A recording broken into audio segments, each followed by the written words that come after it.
Vamos direto ao ponto. Essa série tem muitos problemas. E não é por não seguir o original. Algumas escolhas aqui pareciam promissoras. Uma versão mais curta poderia cortar as partes mais lentas e a multidão de cavaleiros de plástico. Além de uma atualização poder deixar de perpetuar algumas ideias antiquadas. Não. O problema é que eles adaptaram do mesmo jeito que a DIC adaptou. Pois é, Cavaleiros do Zodíaco chegou a chegar na América anglo-saxônica, mas eles quiseram fingir que era para crianças. A gente tem muito disso ainda, mas pelo menos no Brasil não tivemos pessoas redesenhando e reeditando o desenho inteiro com medo que notassem que anime vem do Japão. Gostou? Como um biscoito, isso sempre me anima. Eu já dei alguns exemplos de como eles viram e por que eles rejeitaram Cavaleiros por lá.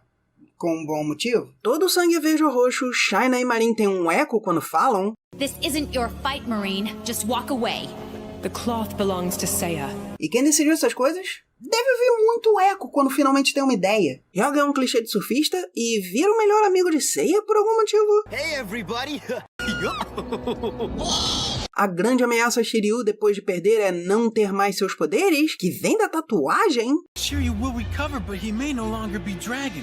E no primeiro episódio, além de ser praticamente declarado o próximo Cavaleiro de Sagitário nos primeiros 4 minutos, ele nunca fala Meteoro de Pégaso.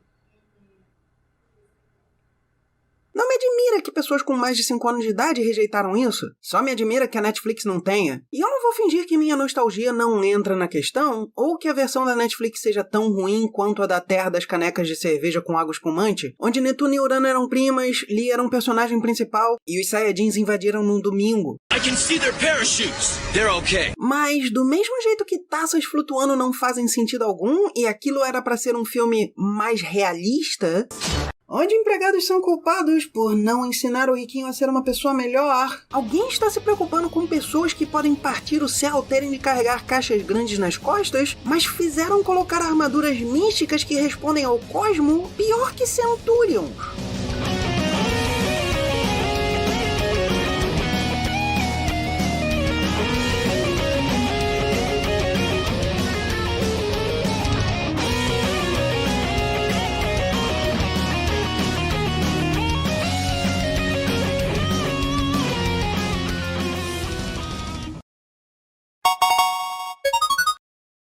Ok. Os problemas maiores da série da Netflix não começaram aqui, então não seria justo sugerir que são problemas só deles. Por exemplo, eu não vi todas as coisas associadas à franquia, mas sempre existiu mais de uma interpretação da influência do Zodíaco na vida dos personagens. A mais comum, e que funciona melhor, é que pessoas podem ter um destino, algo que não podem evitar que ocorra, mas que podem enfrentar, não importa quão difícil seja. Na série original, raramente a ideia não era essa. Como essa influência se dará depende da pessoa em si e da situação, e existe até um subtexto de que pessoas que se dizem incapazes de lutar contra as dificuldades se tornam vilões. Esta é uma franquia repleta de episódios que dizem você está destinado a perder para um dos cavaleiros, e eles desafiam o destino e vencem os deuses da discórdia, guerra, do mar, do submundo, 2 deuses do sol e Lucy quando parou de tirar a bola da frente dos Charlie Browns do inferno para abrir um piano bar. Charlie Brown.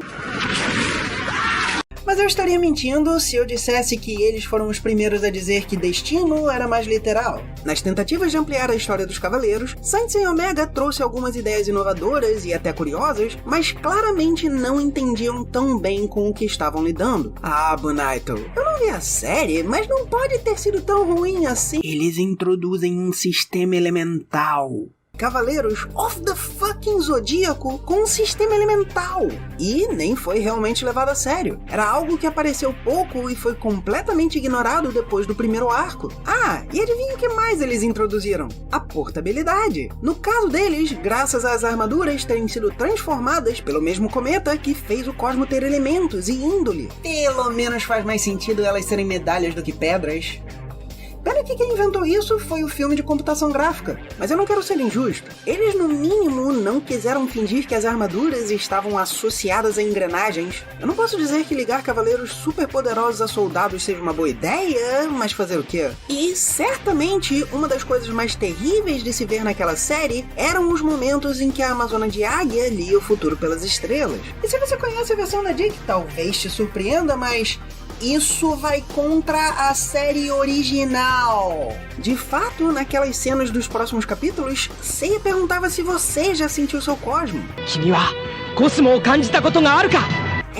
O Cosmo era o mana da parada. Todo mundo tinha, e conseguir usar te tornaria especial, em vez de você ter de nascer especial para poder usar. Aqui, mais que a gente já sabe como vai terminar, e Pegasus sempre nasce perto e protege Athena, no mundo de itens que te dão o 8º sentido se você os carrega, mais ainda que o horóscopo disse que ia dar ruim e o deus das águas profundas fingiu ser o deus da guerra, eles literalmente nascem especiais, com uma leve implicação de ser pela família ainda por cima. Ou seja, eles são mutantes. E tem que botar um pouco de bombril na antena deles, porque nós já vimos uma deusa adolescente com um grupo mais diverso e interessante. É como se eu quisesse inventar meu próprio cavaleiro e a Netflix dissesse: você nunca terá poderes. Agora vá pra casa. Mas é uma série de ação. Há coisas piores pra uma série de ação do que ter uma história clichê mal feita, copiando coisas melhores que eles não entendem porque são melhores. Veja se você consegue entender o problema. Talvez seja difícil de ver pra quem não viu o original, mas aqui tem 3 pequenos problemas. Pequeníssimos, na verdade, eu nem devia estar reclamando, mas já que é meu trabalho, o primeiro é algo que vem ocorrendo muito e acontece nas meninas superpoderosas novas, por exemplo. Existe uma diferença entre a animação para passar a ideia, em que se mostra todo o necessário para que a audiência entenda, e a animação que demonstra o efeito apenas. Lembra da máscara de... Faz sentido lógico que ela está um pouco atrás do movimento, mas ninguém vê isso. É como um personagem em um carro sentir o baque para começar a se mover por toda a viagem. E isso não é uma questão de ser computação gráfica ou não, é planejamento. É só ver a versão mais lenta de Seiya colocando a armadura no original. Subitamente, aquela passagem rápida perde toda a graça só por ter levado um pouco mais de tempo. Provavelmente seria menos custoso se fosse uma esfera luminosa menos detalhada e menos tridimensional, mas mais rápida. Ou uma linha luminosa que se extingue rapidamente, talvez com uma esfera dentro dela. Imagine quanto tempo a menos seria gasto com essas opções. Mas estupidamente decidiram que um desenho devia ser mais 3D. Tipo, ninguém lembra de Zangief a caixa?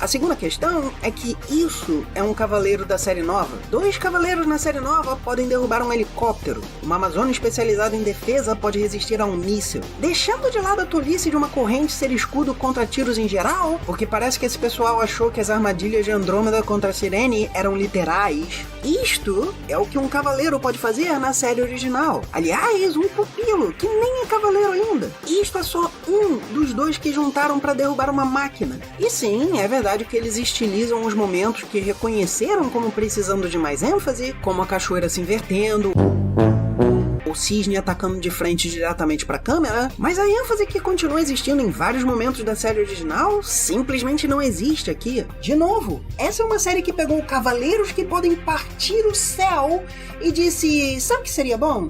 Se todos eles soltassem bolinhas de luz, só que com cores variadas. Nesses primeiros 6 episódios que adaptam o mesmo arco dos primeiros 15 do original, eu vi a mesma bola de fogo de Street Fighter X se repetindo em todo lugar, quando muito vendo linhas de luz ou múltiplas delas saindo de uma vez. Isto é a cápsula do poder, aquele ataque que enche a tela e passa para o espectador que a luz inunda todo o ar ao seu redor com a energia dourada, essa coisa gigantesca que até para um ataque de Cavaleiros de Ouro parecia grande e imponente. É isso. Cápsula do poder! Proton Cannon! Sério, ninguém que fez arte pra isso tinha jogado Street Fighter vs X-Men? Porque eles já tinham resolvido o dilema de como fazer uma bola de energia longa. Não, quer? Eu faço pra você. Cápsula do poder! E o terceiro é que eles, assim como a Dick, simplesmente não entendem o que torna algo tenso. Lembra daquele pequeno momentozinho diminuto? O episódio é praticamente todo criado para essa luta. Fora partes dedicadas à motivação, Seiya vs Geki é uma luta que é voltada para mostrar a força dos personagens. Começa já derrubando Geki e os computadores, que nunca estão errados, mostram números impressionantes mesmo antes do grande golpe. E mesmo este leva tempo, e a força do urso só continua subindo para chegar no estalo e então ser revelado que Seiya está bem e pode derrotá-lo. A não ser que ele estivesse tentando fazer ele dormir até sangue verde sair da boca dele. E como a série moderna, feita depois de várias tentativas de continuar a história, lida com isso? Em 32 segundos. Bem, eles fizeram um redesign da armadura dele, que era uma das menos interessantes. Ainda não é perfeito, ele parece ter aquelas coisas de ombro que alguns vestidos de festa têm. Lá eu não tenho nada contra, mas estamos falando de armadura. Mesmo as mais elaboradas delas costumam ter a proteção em si mais prática. E nem tem um review ali embaixo. It's kind of embarrassing to tell your therapist that rose petals are one of your triggers, you know? E eu gosto dele demonstrando mais força antes da luta. E o reboco tava caindo. Mas infelizmente fica claro que isso é só um uso ruim do tempo. Senhor, agora que Seiya é o escolhido desde o começo, a luta vai ser rápida demais.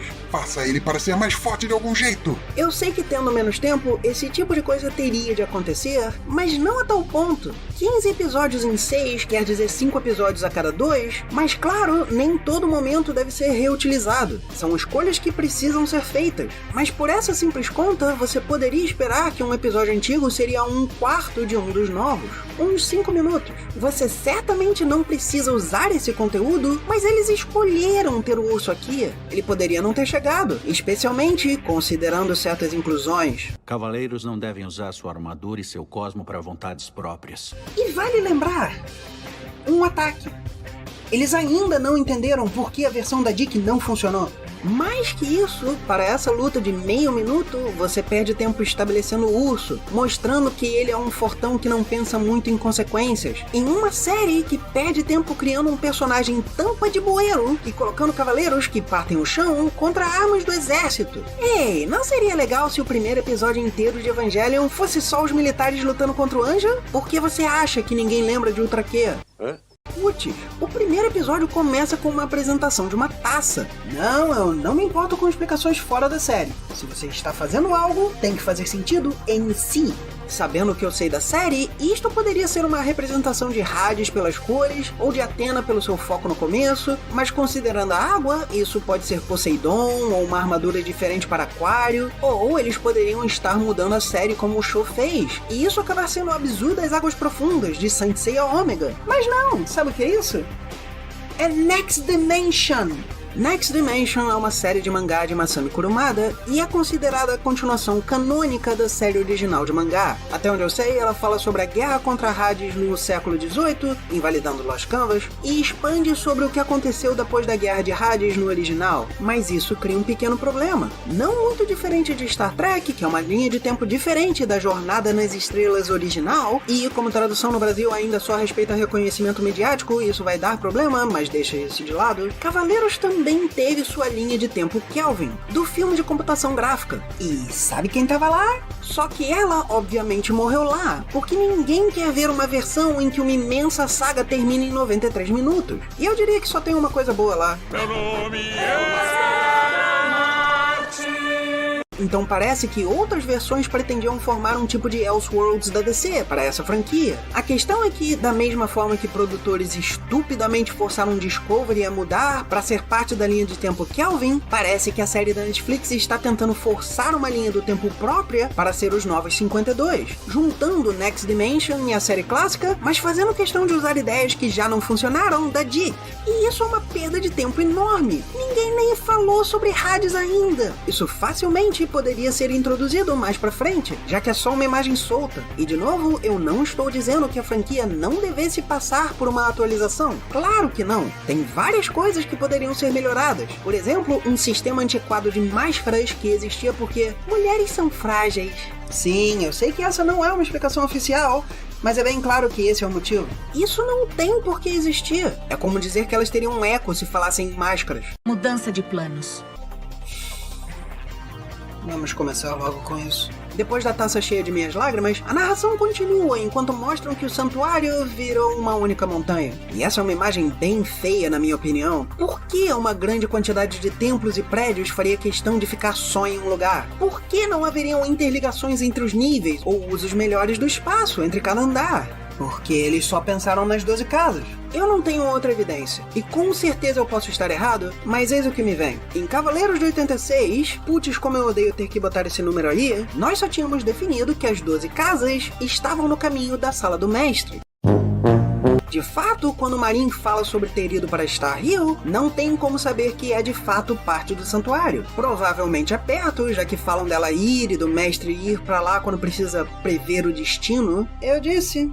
Essa atitude fatalista tem precedente. E ao longo do tempo, isso foi sendo expandido um pouco. Seja com templos de outras divindades, ou uma vila perto do santuário. Mas eles tinham que passar pelas 12 casas. Quando você para pra pensar, por que alguém não poderia ir pelo lado e começar da casa de Sagitário, por exemplo? CDZ-86 reconhece isso, e o caminho é algo menos que material em suas representações, além de menções pelos Cavaleiros de Ouro, que é seu dever proteger suas casas. Como espectador, isso nunca me foi um problema, e como crítico, eu poderia apontar a falta de clareza lógica, mas explicações são possíveis. Cavaleiros que partem o céu, lembra? Se alguém chega pelo lado, ele ainda precisa ser capaz de derrotar quem está no caminho, e quem foi atacado primeiro sempre pode chamar os outros guerreiros treinados, que chegam à velocidade da luz. Quando se chega a esse nível, geografia é um mero detalhe. A ordem provavelmente é mais ritualística, para o caso de alguém querer desafiar os Cavaleiros de Ouro nas 12 horas do Relógio de Fogo, ou meramente uma questão estilística mesmo. Mas não!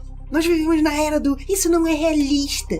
Então, alguém tem a brilhante ideia de que se for ao redor de uma montanha, faria algum sentido que não se pudesse chegar ao topo pelo lado facilmente. Porque alpinismo não existe.